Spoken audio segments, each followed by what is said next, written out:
मोहम्मद कैफ तख्शा ने नाबालिग का कराया धर्मांतरण, आतंकी बनाने की साजिश, हैरान करेगी। प्रयागराज फाइल्स।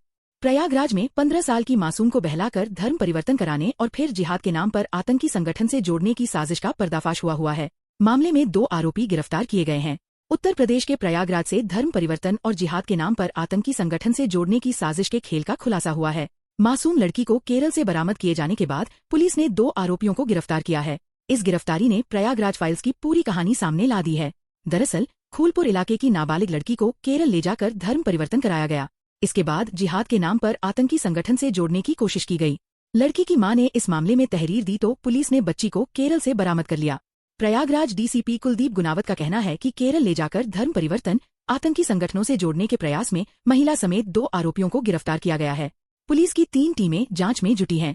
मामले में मुख्य आरोपी मोहम्मद कैफ और दरख्शां बानो को गिरफ्तार किया गया है। इस मामले में पुलिस नामजद आरोपियों मोहम्मद ताज और अन्य की तलाश में जुटी है। पुलिस ने इनकी तलाश में 3 टीमों का गठन किया है। मामले में आरोपियों की आतंकी संगठनों से संलिप्तता सामने आने के बाद पुलिस के साथ खुफिया विभाग भी जांच में जुट गई है।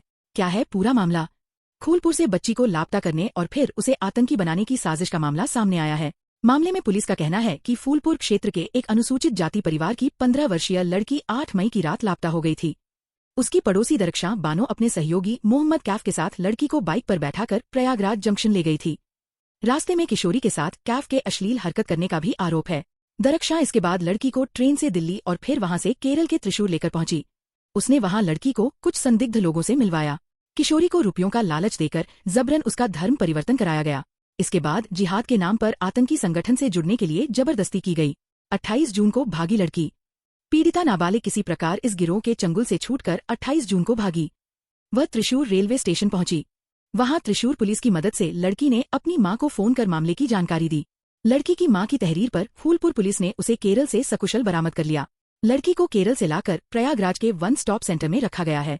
मामले में आरोप है कि आरोपियों ने अनजान नंबर से फोन कर पीड़िता की मां को पुलिस से शिकायत करने पर जान से मारने की धमकी दी है। सुरक्षा को देखते हुए लड़की के घर पर पुलिस कर्मियों की तैनाती कर दी गई है। दोहराई फिल्मी कहानी। फूलपुर की इस घटना ने वर्ष 2023 में आई फिल्म द केरल स्टोरी की यादें ताजा कर दी। फिल्म में इसी तरह महिला नाबालिग बच्चियों को बहलाकर उसका धर्म परिवर्तन कराने और फिर आतंकी संगठन से जोड़ने की कहानी थी। आरोपी दरख्शां ने उसी तरह से दलित किशोरी का पहले ब्रेन वॉश किया, इसके बाद रुपयों का लालच देकर धर्म परिवर्तन कराया। चौथे नंबर पर है दरख्शां। लिलहट गांव निवासी मजदूर इस्माइल की 5 बेटियों और एक बेटे में दरख्शां चौथे नंबर की है। दरख्शां का पीड़ित के घर आना जाना था। दरअसल गरीब किशोरी के पिता की मृत्यु हो चुकी है। दरख्शां उसकी गरीबी का फायदा उठा रही थी। 8 मई को दरख्शां ने लड़की को दावत में चलने का बहाना बनाकर फुसलाया।